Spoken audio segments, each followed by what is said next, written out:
A young woman was at home playing the video game Left 4 Dead 2, when out of nowhere her teammates in the game started talking about a zombie virus spreading outside. She figured they were just messing with her, but the second she took off her headphones, she heard the loud wail of sirens. She pulled back the curtains and saw a military helicopter flying past. It was as if her video game had suddenly become real life. Kat immediately ran into her sister Joe's room, interrupting Joe while she was busy doing something. Joe was annoyed. It was clear she didn't believe in any apocalypse, and she scolded her sister for barging in. Meanwhile, on the bed, Joe's boyfriend was lying there, and without them knowing it, he had already turned into a zombie. Before they could even understand what was happening, the zombie boyfriend leapt at Joe and grabbed her throat. Both sisters let out a terrified scream. Kat quickly reacted. She jumped onto the bed and used the blanket to cover the zombie's face so it couldn't see. She then bolted out of the room, slamming the door shut behind her. At this moment, Kat seemed strangely excited, thrilled to have a real-life chance to fight zombies. However, Joe was completely panicked. Kat told her not to worry, saying that zombies couldn't open doors. But in the very next second, the zombie burst right through the door. Both sisters screamed and ran downstairs. Just as they reached the doorway, Kat suddenly stopped, sure that zombies couldn't walk downstairs. They watched in terror as the zombie tumbled down the staircase, breaking its neck in the fall. To their surprise, the zombie quickly got back up, gave its neck a little twist to set it back in place, and was ready to chase them again. The awful sight gave the two sisters no choice but to keep running. However, as soon as they went outside, they realized the streets were even more dangerous. Zombies were everywhere and the whole city was lost. Luckily, these zombies moved slowly, more like the ones in The Walking Dead than the fast ones in World War Z. Since Kat was an expert in zombie games and movies, she quickly figured out one thing: most zombies couldn't swim. So she thought if they could find a boat and escape through the canal out of Birmingham, they could completely get away from the zombies. Kat couldn't help but make a joke, saying that if Rick from The Walking Dead had even half of her good ideas, the show wouldn't have gone on for so many seasons. Luckily, Joe's ex-boyfriend owned a boat, so the sisters went to the dock and found his big red boat. When they got inside the cabin, they found Joe's ex-boyfriend's current girlfriend was there, but she had already become a zombie. As the zombie stumbled toward them, the sisters quickly ran to the back of the boat, only to find themselves trapped with no place to go. With no other choice, they got ready to fight the zombie. Even though Kat was a professional at killing zombies in video games, facing a real one made her hesitate. After struggling to get over her fear, she finally struck, but she missed the zombie's most important spot. Despite her initial fear, she found the feeling of stabbing the zombie strangely satisfying. She tried using a wooden stick to smash its head, but she couldn't hit it hard enough to kill it. Joe stood by nervously, yelling at her to hurry. Seeing her sister's hesitation, Kat had a sudden idea and shouted, "I told your ex-boyfriend about the time you farted in class." Fueled by her embarrassment and anger, Joe's every hit became a killer blow. She finally grabbed a fruit knife and stabbed the zombie right in the heart, killing it right away. It seemed the heart was their weak spot. However, looking at the dead body on the floor, Joe started to worry. She thought she had killed a person and was afraid the police would arrest her. Determined to turn herself in, Joe ignored Kat, who kept telling her it was just a zombie and that the police had bigger problems right now. When she got to the police station, she found it had been overrun with zombies.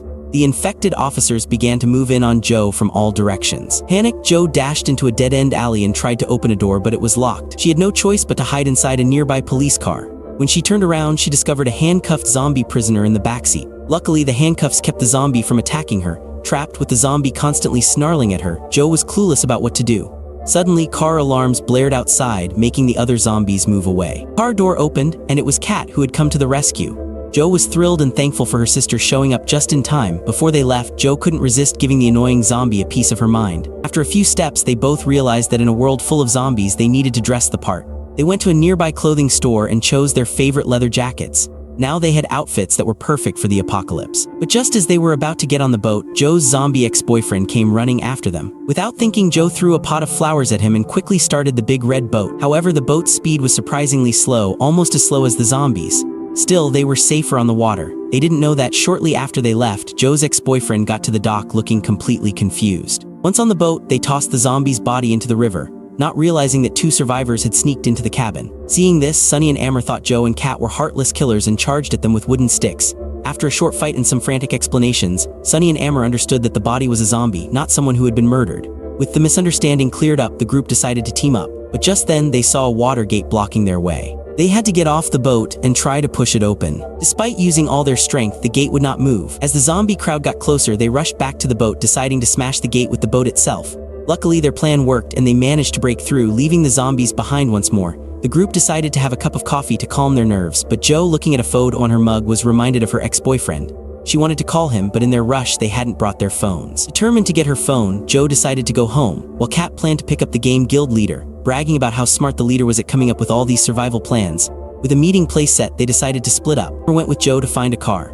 They quickly got on the streets where Amber easily opened a car door and, like a movie scene, tried to hotwire it with 2 wires. Instead of starting the car, they set off the car alarm, attracting nearby zombies.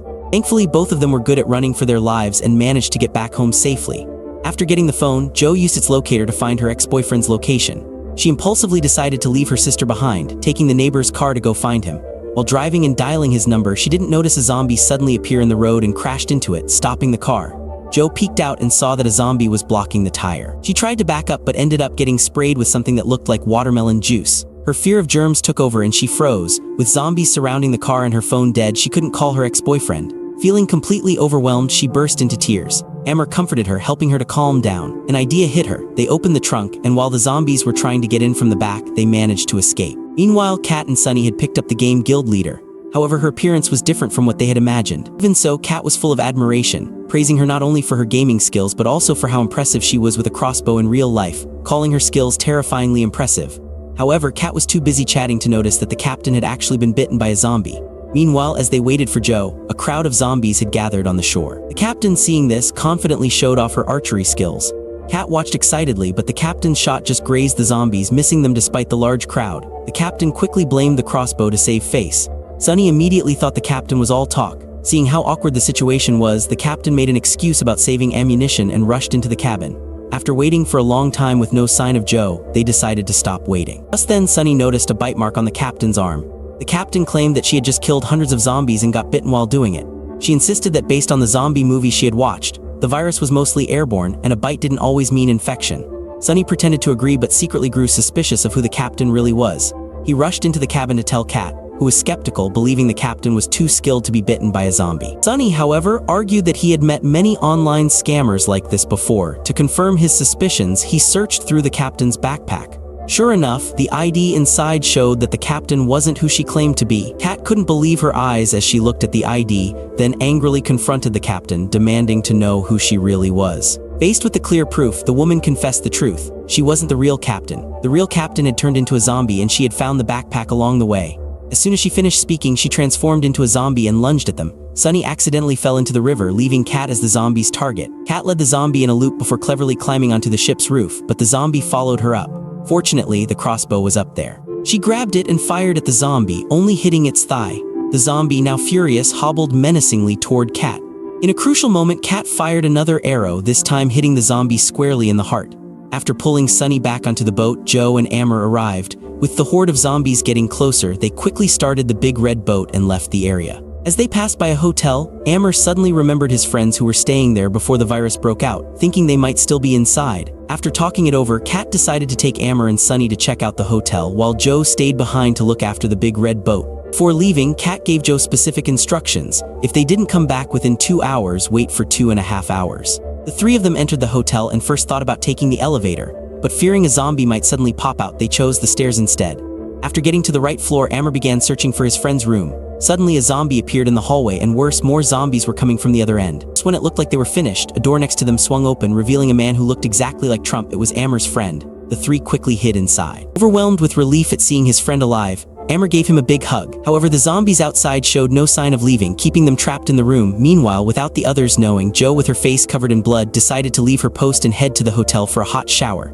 She quickly found a random room, enjoyed a bath, and then relaxed on the bed, enjoying the rare moment of comfort in such terrible times. However, the zombies downstairs were less welcoming, forcing Jo to come back and figure out a smart plan to distract them. Back in the room, Amber and the others brainstormed an escape plan, deciding to break through the floor below them. But then Amber's friend, the one who looked like Trump, mentioned another friend they had played a prank on and left tied up on the rooftop. Kat was frustrated but changed their plan to break through the ceiling instead. After a lot of hard work, they managed to make a hole in the ceiling. They initially planned to take the elevator to the rooftop, but just as they expected, a zombie was inside. Kat, always full of ideas, used an alarm clock, tossing it into the elevator to distract the zombie. Once the zombie was inside, she quickly pressed the button for the first floor, successfully sending the zombie down. Jo, who had just reached the ground floor, nearly ran into the elevator zombie. Seeing the crowd of zombies closing in, she quickly ran away. Meanwhile, Kat and her group got to the rooftop and spotted their friend tied up. Luckily, he was fine, and Amber's Trump-like friend quickly climbed up to untie him. Just then, a zombie dancer burst through the door, but she had one specific target, Amber. It turned out she was after him because he hadn't given her a tip the night before. As Amber struggled, the others rushed to help, managing to throw the zombie off the building. Jo finally managed to divert the horde and was making her way back to the boat, only to be splattered by the falling zombie. Meanwhile, the group on the rooftop found themselves surrounded by zombies once more. In a panic, Kat yelled for Joe to move the boat as they planned to jump into the river below. Joe quickly started the engine, but the boat moved too slowly. At this moment, Amber spotted a vertical shaft with a ladder. While Joe had only moved the boat about 2.5 meters, the group had already climbed down the shaft to the lower level. However, the Trump lookalike and another friend decided not to get on the boat, believing that driving a car was a smarter choice. They thought staying on the boat during a zombie apocalypse was a foolish thing to do. Left with no other choice, the remaining 4 restarted the big red boat, setting off once more on their journey for survival. So what did you think of this movie? Leave it in the comments below, and if you like the video, like and subscribe for more movie recaps. See you next time.